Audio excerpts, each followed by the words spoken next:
L'objectif de cette vidéo introductive est de vous montrer d'une part comment se fait la connexion à la plateforme électronique du guichet unique et d'autre part de faire une présentation générale de la page d'accueil de cette plateforme.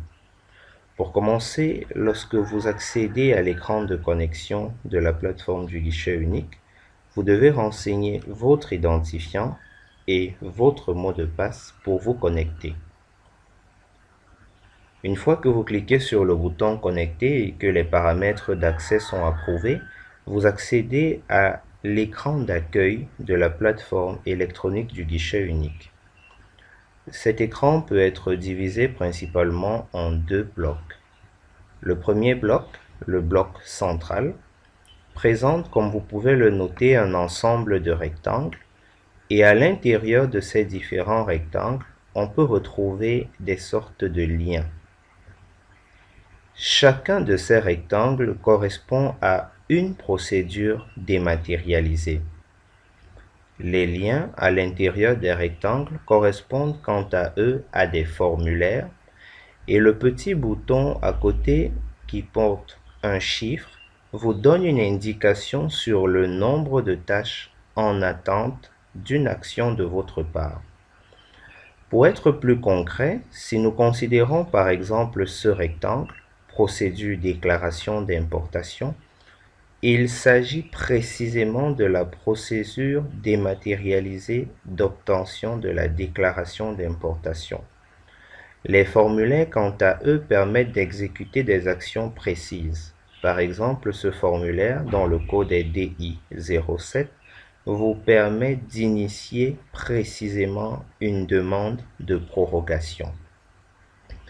Maintenant, vous pouvez accéder à ces formulaires directement en cliquant sur le lien, ou alors vous pouvez retrouver la procédure de votre choix au niveau de la liste des procédures. Une fois que vous l'avez sélectionné, le deuxième menu déroulant vous affiche l'ensemble des formulaires disponibles pour cette procédure.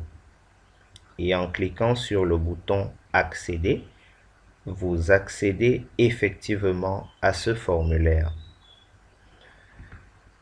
Après ce premier bloc, il est important également de présenter le second, celui de droite. La première partie du bloc de droite donne des renseignements sur l'utilisateur connecté. Juste en dessous de l'utilisateur connecté, vous pouvez voir s'afficher le partenaire auquel cet utilisateur est rattaché. Le partenaire correspond tout simplement à l'entreprise pour laquelle l'utilisateur travaille. Juste en dessous, vous avez le bouton de déconnexion qui vous permet de vous déconnecter de la plateforme et d'éviter ainsi qu'en cas d'absence, un autre usager puisse effectuer des manipulations sur le système à votre nom. La zone langue, quant à elle, vous permet de basculer d'une langue à une autre. Vous pouvez choisir entre le français et l'anglais.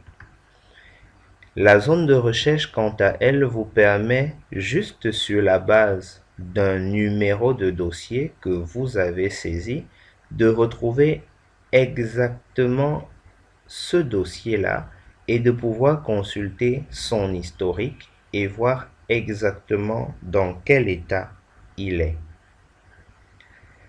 Dans la prochaine vidéo, nous allons nous intéresser au cas particulier du formulaire unique à l'import et nous verrons comment est-ce que se fait la saisie des informations pour démarrer le formulaire unique.